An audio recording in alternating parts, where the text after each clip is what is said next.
So, Interim as Pedagogy Lab. I'll be talking today about a particular course I've done called Russian Language and Culture.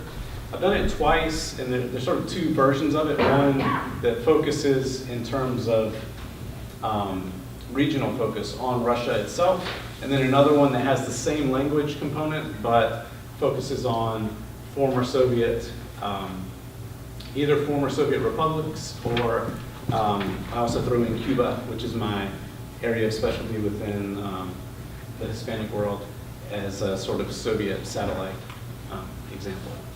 So today we'll talk mostly about the Russian language and culture version that does focus on Russia itself.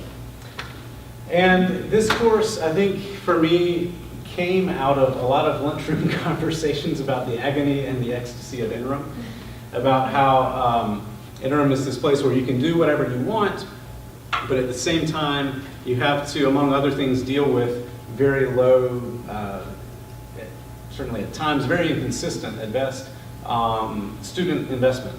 And so a lot of that comes, of course, from the fact that it is pass-fail.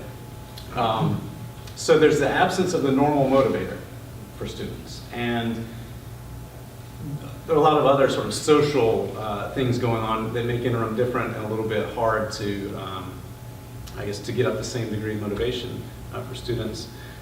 But from the point of view of the faculty member, I found it to have a really great benefit in terms of freeing me from the sort of immediate pressure of precise assessment. So Interim was this space where I could try something really different without having to worry and ask myself the question, well, if this activity or course totally bombs, how am I going to come up with a decent assessment of the student work that I can use to give them a grade at the end? So that freedom for me was really, really nice. And it gave me the chance to think about non-grade motivators. So what is it that I could point to, point my students towards, that could motivate them to come in and work every day and learn, in the absence of a grade, which is really what we're trying to do across the board, essentially, right? We're not trying to create people or to cultivate students to respond well to grade motivators. We want students to leave here able to find their own motivation, either intrinsic motivation or sort of like wholesome extrinsic motivators. So the question, and putting it in sort of idealized terms, how can I make it so fun that they won't be able to stop doing it?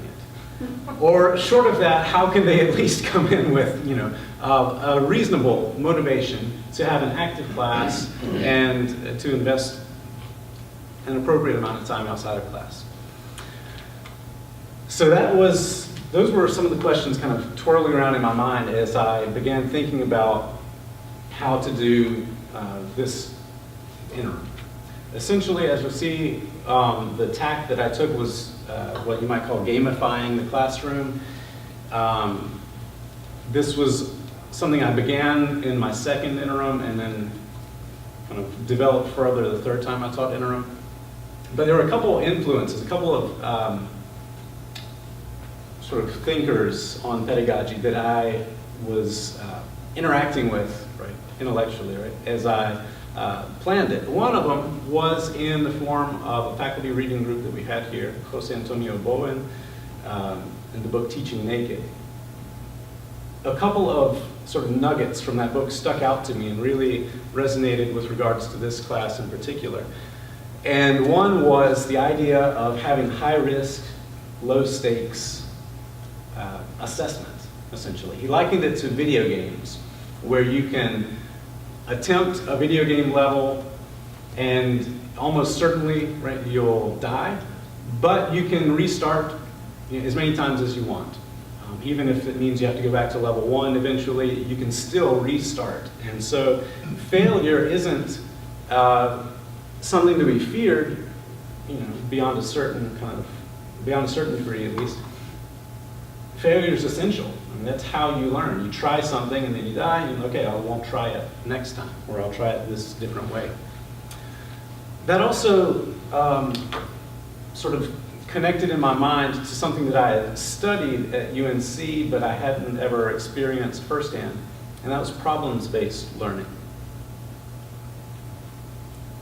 So in the context of seminars on pedagogy, I had learned about problem-based learning at UNC, and again, what stuck out to me and the takeaway that wound up influencing my construction of this course was the idea of presenting the students with a fully formed problem, sort of carefully structured, but once they start working on it, the role of the professor is not to lead, but to be a resource and a guide in their own research and in their own kind of attempts to chip away at the bigger problem.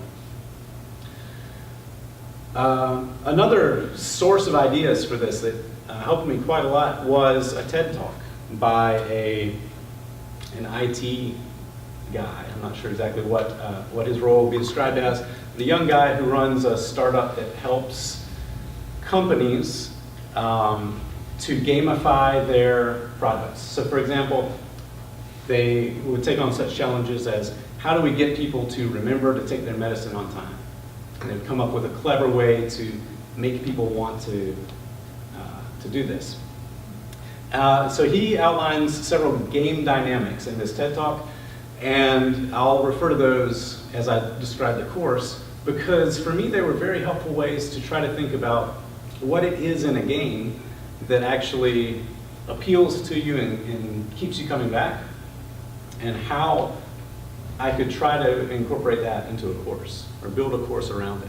So here, just to summarize his game dynamics, first one he talks about is appointment dynamic, so returning at a predefined time for predetermined action or purpose. You might think of happy hour. That's an example he gives as a very basic appointment dynamic. You come at this time to this place, and you have this result. Also, in games like Farmville, where you have crops that you have to water, and you can't water them early, or you have to water them every so many hours. So you have to come back to the game, and that's the point, right? So the game keeps you coming back. You can't satisfy your gaming urge in this one sitting. You have to come back. Thinking in more, so his TED Talk is from several years ago. In terms of today's viral games, my son plays Boom Beach on cell phone or on the iPad, and they do the same thing, right? You get some new soldiers, you set your soldiers to train, but you can't use them until a certain number of hours pass. So they essentially guarantee that at some other time, some future time, you're going to have to come back to the game. Now, influence and status is another one. So this is the idea of giving badges or some sort of experience points that demonstrate to your peers in the game that you have a level of prestige, a position of prestige and some sort of degree of mastery. World of Warcraft has this, all of the big games, League of Legends have this. The Mobile Strike is one that my son plays, where they have this. And the point is, it's not that you move from level 1 to level 2 like you would have, say, in an old Super Mario Brothers game. You're playing in the same world as people of all different experience levels. And so you get to be, for your teammates, the experienced person, right? If you achieve a certain level. And you get to show off, in a sense, your new mastery in this world. Progression dynamic is another one that I liked quite a lot. So granularly displayed success, moving through a series of itemized tasks. He talks about survey progress bars as being one measure or one tool to motivate people to finish the survey. So you can see that you're this close, and if you just go a little farther, you'll get wholeness. Right? You'll complete this survey. Crossy Road, again, another viral game. It's a very simple game, but it's as you pass certain markers in the game, a number pops up. And you see, okay, I'm at this number. As you pass your former record, a sign pops up and congratulates you that you've beaten your old record. So it's got a simple version of progress dynamic too. Civilization 2. So I have to admit, I'm not a gamer at all. So all of this is very theoretical in a sense to me. But I had one experience with a game that I did play a lot in high school for about the space of a summer. And that was Civilization 2. So it's a series of, they're up to like Civilization 7 or something now. But we'll see some images from this game. And it's a game where you essentially discover the world. You're embodying an ancient civilization. And you begin with the whole map dark, except for the one square where your avatar is. And slowly, as you move, you uncover new squares until you can see the whole world. So it's a very constant reminder of the progress that you've made and the progress that remains to be made. The last one that Pre-Batch talks about is communal discovery. And this one I found to be really helpful in thinking about this course too.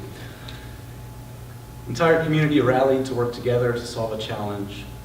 He talks about the DARPA Balloon Challenge. This was a Defense Department project where they placed balloons in different places around the country, and teams of people, teams were able to form on social media, and each team was competing for, I think, a $10,000 prize to see who could locate the coordinates of all 10 balloons the fastest.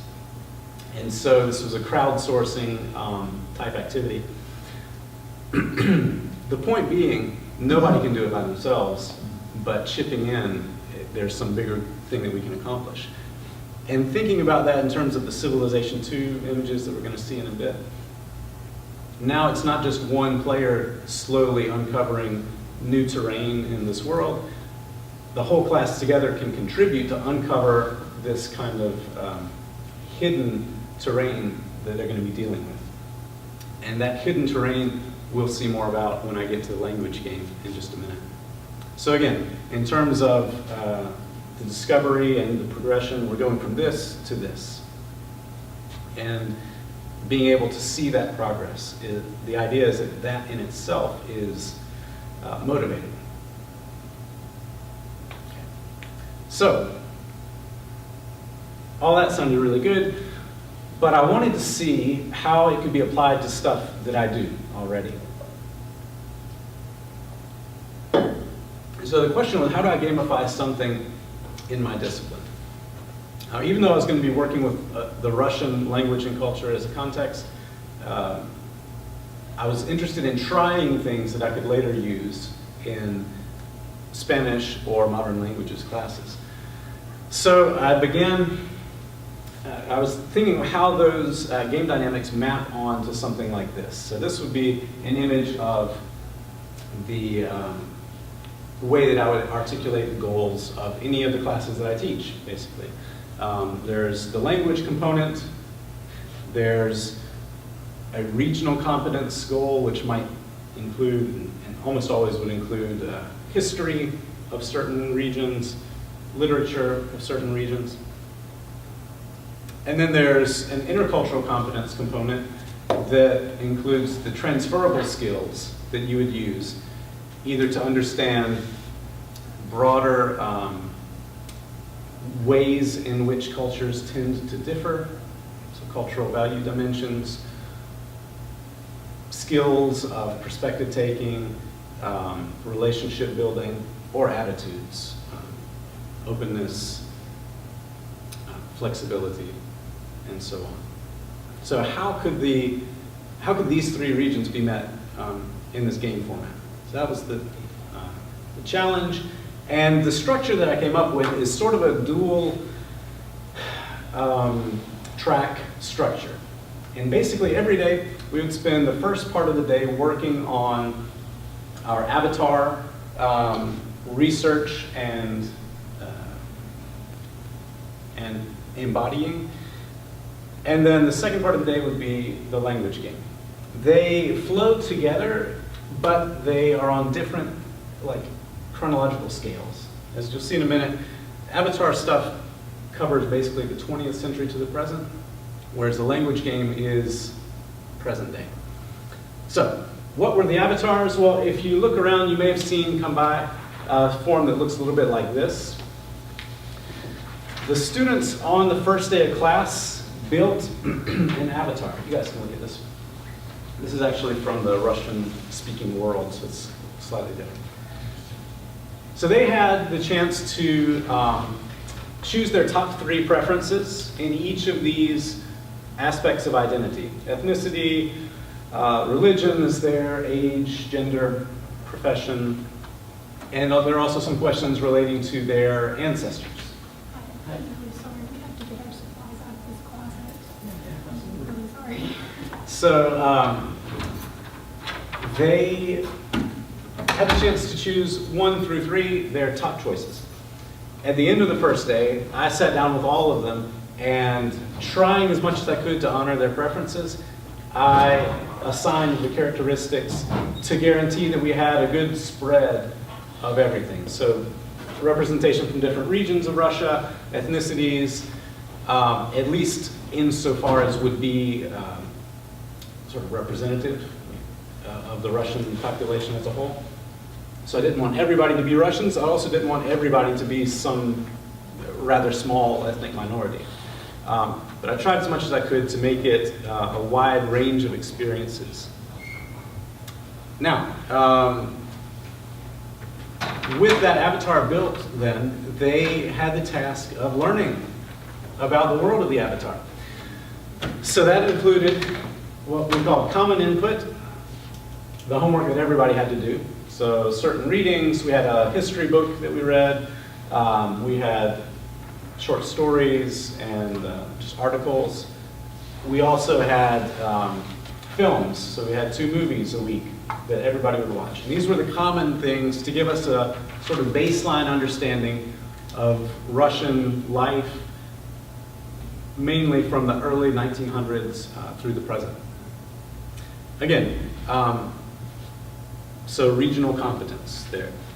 There's also the avatar-specific input. So depending on what characteristics they chose, they would have additional articles or films that they need to watch to flesh out their knowledge of that specific avatar's world. So if you had chosen that you lived in the far north of Russia, then there's this specific film that you need to watch, right? Just to be able to visualize the world, to understand something about daily life for people in this place, and then incorporate that into your image of who your avatar is and what their life is like. With that knowledge, then, they wrote a series of diary entries. So as you can see, there were 5 entries, beginning with 1917, coming up to the present day. Most of these, of course, were multi-generational, because otherwise you have to be an extremely old avatar to write from all those points of view. But the idea was for them to write, if not from their avatar's point of view, then from a grandparent, maybe a great-grandparent, whatever was necessary, but someone in their avatar's family, to start to understand kind of the genealogy of experience that their avatar is coming from, and where this worldview that they're trying to embody originates, and what it includes. So they had a little bit of leeway as far as when the diary entry needed to be dated. So 37 to 45, for example, they could choose a moment anytime in there. And if their family included government bureaucrats and party members, then it might be that 1937 would be the key day that they would be concerned with, because it would have been a time when their family would have been facing the possibility of falling into the Stalinist purges. If they were just sort of run-of-the-mill people, but they lived on the western borders of Russia, then either the Nazi invasion or the kind of Russian pushback of the Nazis would have been more consequential. And so they had some freedom there to think about what moments in history were actually most relevant to my avatar's family, based on all of the demographic elements of this identity. Again, regional competence, so they had to learn the history first. Then they have to exercise scalar thinking to try to zoom in to see what that history looks like on the individual level. And then intercultural competence, the whole process of perspective taking. In addition, they had to share all this, not just with me through their diary entries, but with a group and then with their full class. So, for example, the groups could be, in this case, so this is the class that was people who were, or this is the class where we talked just about Russia. This one is the Russian-speaking world. So the groups for this class would have included peasants. You might have had another group that was government bureaucrats, or some of them may have been organized by region. If you lived in Siberia or farther east, the far east of Russia. But in some way or other, that group is responsible for teaching the rest of the class what it was like to be a peasant in Russia during this time. And so each of the group members has a somewhat different identity. And what I tried to keep coming back to is the communal discovery element of this. And I tried as much as possible to use their sense of responsibility for their classmates as a motivator. And you're saying that, look, if you don't pull your weight, nobody's going to know what it was like to be this at this time, because you're the only one who's got that point of view. So appointment dynamic, again, trying to think about how to use the sort of cyclical coming back for a certain activity to our advantage. So these were basically weekly presentations that they knew they were coming up to, and they could think about in advance. Great. All right, yeah. Before you move on, Yeah. so they have their avatars, and I guess it's based on all of these That's right. different dimensions, which I think is great. But then I noticed that they have names, like, so how do you come up with Nikolai Sergeyevich Romanov? Yeah. I mean, so you're the Tsar of Russia, and that's an avatar based on all of this? That's what I'm wondering, how they came up with the name. Right. Yeah. So that's a good point. They had to come up with names. They had to run them by me, basically. So they know their avatar, and then they go back into history and see if someone fits that description. They had to be ethnically appropriate, and there are some sort of naming patterns in terms of gender. Mhm. Female names end with an A, male names don't. And they had to find a picture, too. So I wanted them to think about a name. Like, you're not just some Russian person, but give yourself a name. And for your ancestors, too, right? Come up with a name. What was your father's name, or your mother, if you're going to write from her point of view? So to try to concretize as much as possible in their minds this person and this family that they're embodying. And also with an image, right? And some of them took it more seriously than others, right? You can see some of them just kind of looked up a funny picture. But it was really interesting to see the ones who took this and ran with it. So the ones who looked up what an Estonian name would be. And, so I'm a young, kind of tough guy in the present day. So, okay, here's my avatar. Young guy, tattooed, very fashionably dressed, right? So that, I think, did help somewhat, at least, to further this sense of it being like a specific person. So these are made-up names. They're not. These are made-up names. That's people. Right. Right. So Nikolai Romanov, actually, that's not his. That wasn't the Tsar's sort of full name, but yeah. But if you went with Romanov, you'd know that it's the Russian royal family. So I was just wondering. Yeah. True. I mean, but he didn't pursue that as a thread or anything, and it wouldn't have been appropriate based on his identity. It's not an unusual name, though, so I let it pass. But some So let's see. Smirnov. Yeah, I got that. I mean, but it is the most common last name in Russia, so it's, you know. It just happens to be vodka. Right. So, and then this one gave himself a nickname in English. White Gold. Yeah.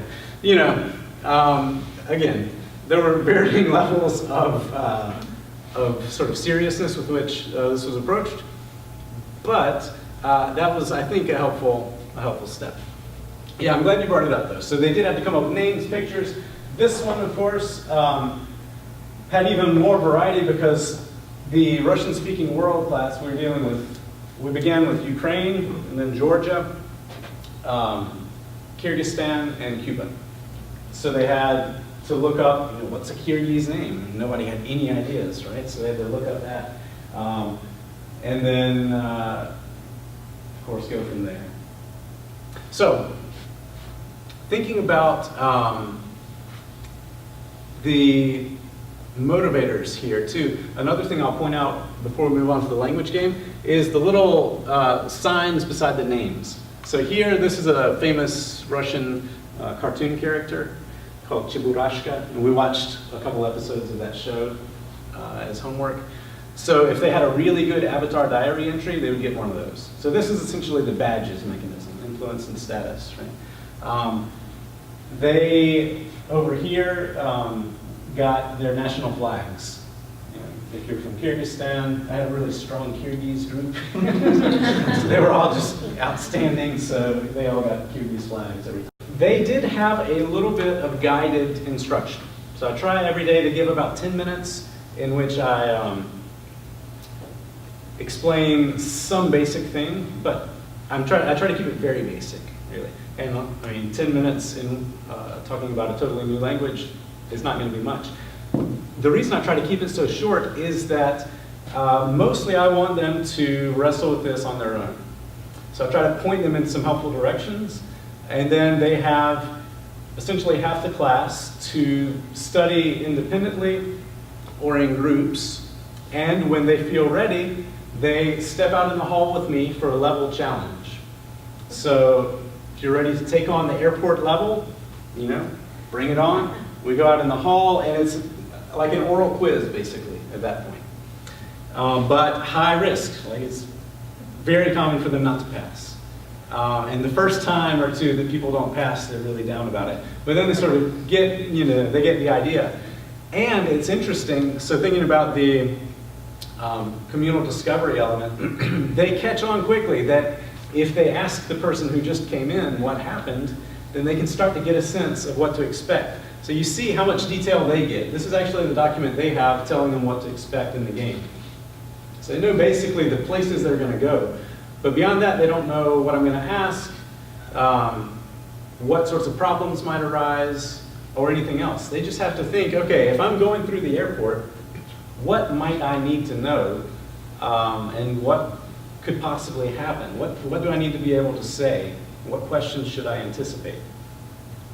So these are the full, this is the full player map, just with the level headings.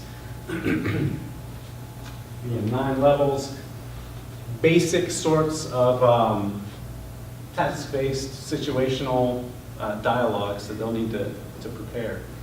And I tell them, you know, for this game, phrasebook level language is going to be fine, but you need to know which phrases you're going to need. And so they can't come out with notes. They do have 3 lifelines they can use, and then they can win other lifelines by basically good work in the rest of the class.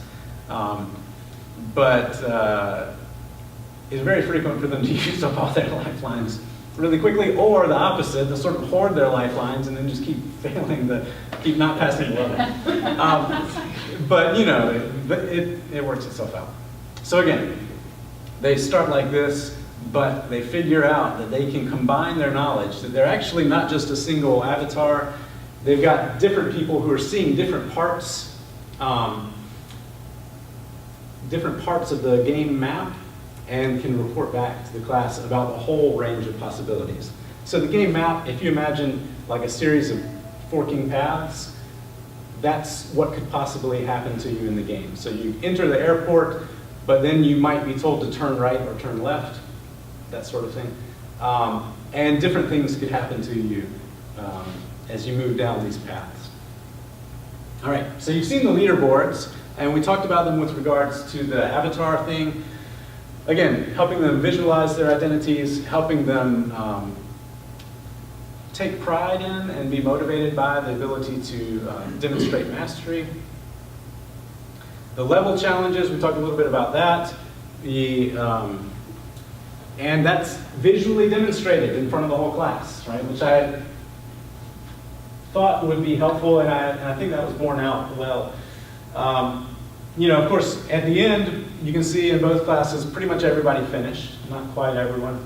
But during the course of the interim, you would see some people way out here who were taking it really seriously, and then some others who clearly weren't, and then a lot in the middle who were, you know, who just, maybe it was harder for them, but they were really chugging away too. So that sort of demonstration, public demonstration of your success, but also a signal to them that, okay, you know, if you don't want to work, then you're going to have to own the fact that that's going to be displayed during the whole class. So one last thing about the status is that if you finish the game, you get to turn into a guide. And so there were certain rules about how much you could help, but basically you could loop back and pair up with a player who was farther back in the game and help that person through. So that's how most of them wound up finishing. All right, so how much has this transferred and what kind of potential for transfer do I see? First of all, in Spanish 305, I've found it helpful. So Spanish 305, Latin American Civilization, always included a component of role plays. And it included a sort of short writing assignment to try to help students get into the perspective of their characters. But based on the longer avatar writings that I had them do in the interim, I thought it would be very helpful to extend that writing assignment, make it much more in-depth and a much more significant part of their grade. Also, by this point, I felt safe doing that because I had seen a lot of avatar writings and I felt like I could give them clear enough feedback that I would be able to give them a fair assessment. Call them on it if their writing wasn't very good at trying to take perspectives, and help them do better on the next time.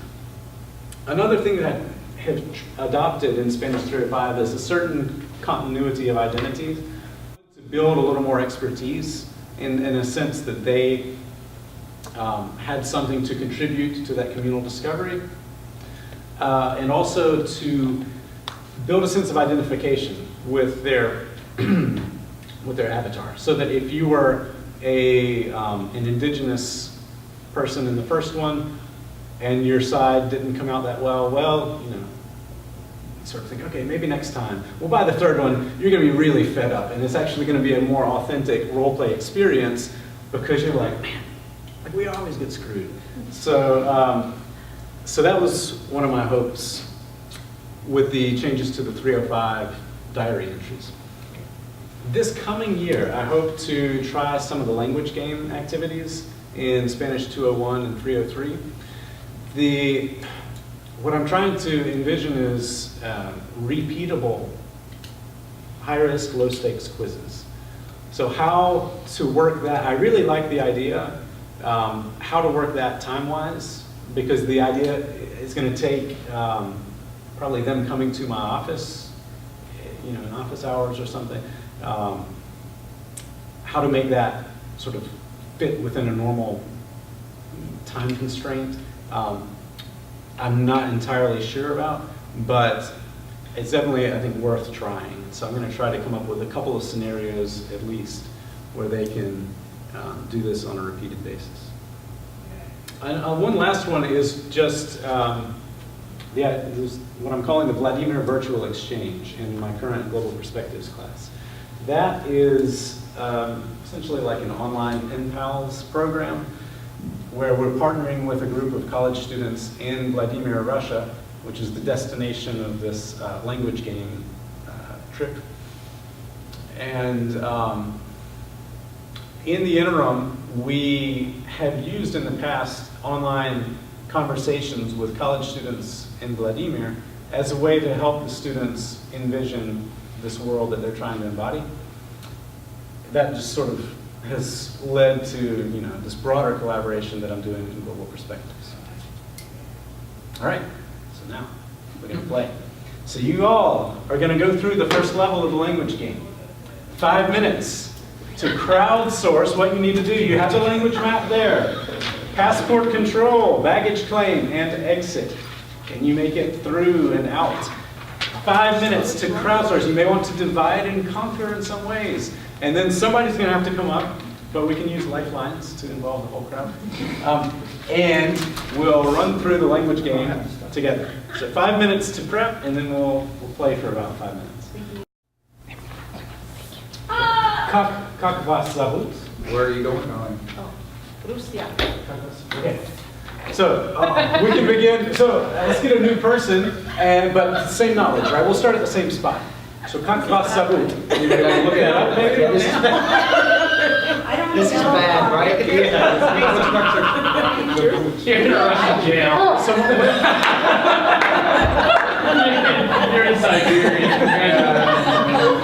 So anybody want to look up that question? Kimberly. Yeah, come on. I can't do anything. Well, you can phone a friend. But you know what the question is going to be. Yeah, you know the two questions. First two questions. So we'll just start where the last player left off for the sake of time, right? So, Or no, all right, is anybody looking that up? What? Okay. Okay. Moskva is where you're going. Как вас зовут? Как вас зовут? What is your name? Как вас зовут? Kimberly. Хорошо. Вы откуда? Вы откуда? Moskva? Moskva. Okay, come on! Well, it was yellow. It wasn't as egregious. We'll wait. Wait. Is it where we're going? Вы откуда? Is that good? Is he asking where we're going? Откуда? Вы откуда? Is that something egg? That sounds like egg. Where are you going? Вы, That's what we thought it Where was. is it from? вы откуда? Close. Вы откуда? United States. Как? По-русски? Вы откуда? Where are you? In Russian. Say American. American. Америка. American. Хорошо. Хорошо. Oh, no. Yeah. Oh, I think So, He asked a follow-up question. He said Russian. И yeah, I know. куда едете? Куда едете? This might be where I'm going. Куда едете? Moscow? Yeah, Moskva. По-русски? Moskva. Москва. Хорошо. Хорошо. Okay, you made it through part B. All right, now, Kimberly. No. Okay, not until you get a red card or another yellow. Okay, so you have to find, the sign to baggage claim. Oh, it's Wait. It's gotta be the one. Oh, it's about 3. top right. Top right. Yeah. All right, вытащил багажа. yeah. All right, now, so you made it here, We can all and make it's it just in Russian. time for the wild card. Oh. So now you have to roll. Some unexpected problem has arisen.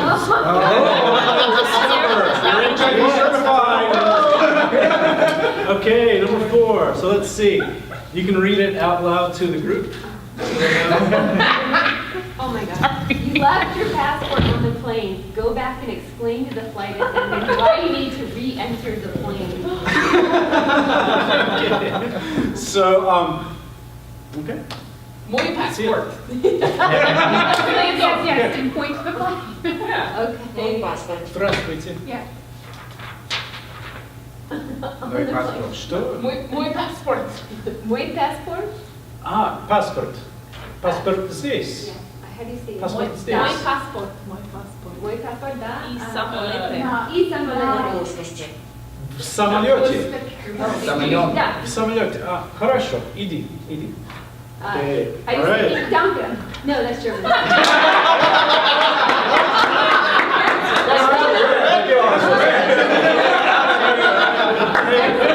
So now you have to say thank you, and then you'll move on to the next piece. Spasiba. Yeah, oh, thank you. John said it a minute ago. What? Thank you. Spasibo. Spasibo. All right, so now you are almost there. You need to find your way to ground transportation. It doesn't say that, it says exit. Okay, well, That's right. You need to find your way to the ground transportation. It's the H, no, your sign doesn't say ground transportation. according to- Second one down. Yeah, that one. That's it. Okay? Yeah. Are you sure? okay. Yeah. I mean, it, I'm I trying. must have another phrase for ground transportation. The second word is. No. That's passport. Baggage, right? Yeah, transport's right. Ground transportation. Well, Well, that one's translated as an idiot then. Yeah. Say that in Russian. Yeah. So it says public transportation. All right. Very good. Woo, you guys made it You're through. cheating us. Excellently done. All right. Now level 2. Okay, so that's the idea, right? Except normally you'd be doing it by yourself. You have 3 lifelines. You have one phone a friend where you can bring a partner out to answer one question for you. The other lifelines. So for clarification, have you taught them something before they have to do this? Or is it like us where we have to know? Mostly not. Yeah, so, they would start day 1, we would have our 10-minute thing, which would, an example might be the first day we would do pronouns. So the pronoun I, you, we, the formal you, things like that. The second day, 10 minutes, we would do the verb to want, something like that. I want, you want, or things like that. But very basic little nuggets. For the most part, they just have the task of thinking, what would I need to know if I'm in this situation? And we do talk about resources, so we look at Mango, which is sort of a Rosetta Stone type portal that the college buys. And then they just prep. Now some of them will pretty quickly group up and start working as a group, but others just kind of prefer to work on their own. So for clarification, does everyone have access to Mango? Yes. Yeah, Through the library, yeah. Oh, okay. Yeah. We had our They even have pirates. They do. They're pirate. So yeah, so that's it. Everything's So, Creative language. so You're fluent. I would love any feedback about Spasiba. Thank you for your time. Thank you. Very good. Brit, how do they, Yeah. what's the response to the badging system? Do they take that pretty seriously? Not everyone, but even the ones who are like relatively unengaged, when they finally get a badge, and I do sort of get a little more lenient with them as we go on. Like you do with Kimberly. John, Sit in my chair, this is what you get. You get nothing but shade. I'm throwing shade. But when they finally get one, so when the 3rd or 4th diary entry, they get a badge, we glue it up, again, like in front of the class. So every time you come in from the language game, if you pass a level, you go up and get a sticker and put it on the. Okay, so on these the are board. 9 levels. These are not like Yeah. tasks that they've completed. This is like levels. 9 levels, just like y'all just went Okay. through. Yeah, yeah. So is it possible that you could cluelessly not make it past, the first level, or that it could take you? Yeah. long? Yeah, it's entirely possible. So a lot of them, either through lack of investment or, to some degree, maybe just it's difficult for them, wouldn't finish if we didn't have the sort of higher level students looping back as guides. Yeah. But when the good ones loop back, that helps quite a lot. And sometimes they're strategic about it. They'll loop back to somebody who's only 1 level behind so they can go ahead and finish that person and then have 2 guides working to get the rest of the class through. The stickers mean anything, or that's just the No, flavor of it's the day? just the Yeah. stickers I happened to bring in that day. Okay. The ones at the end, of course, the Right. order of lending, or if you finish. and then the national flags and the Chiburashkas. But yeah, I think a certain number of them really got into that. And even just passing a level, I had some students who were like very unengaged, but they would get so frustrated at themselves for failing the levels that finally they would start, putting in some time, and they're like, oh, I'm so mad. But then they would study, and they'd come in and pass the level at some point. So, there were others who were more sanguine in their in their status at level 1 or 2. But yeah, with the help of classmates, it did advance pretty well. And have you thought about how you would tie that into a grading structure in a semester-long course? No, I haven't. Beyond, in many instances, you can kind of easily just have an oral presentation or oral quiz component, and sort of completion, like satisfactory completion of a few of those might fill up that component. I haven't thought of how, both time-wise and in terms of grading structure, I would have a sequence of them. So my next stage really is just to have a one-off oral quiz at 201 or 303 levels, and sort of see how that goes. Well, thank you. Yeah, Thanks thanks. so much. No, I Maybe you didn't- can talk to Fred. I didn't expect much, coming in here and getting a review from UNC, but this is actually. Disgusting. Whereas I expected everything was great. Now, Fred, what- do you Oh, we think have you could build two. this like a digital Oh, yeah.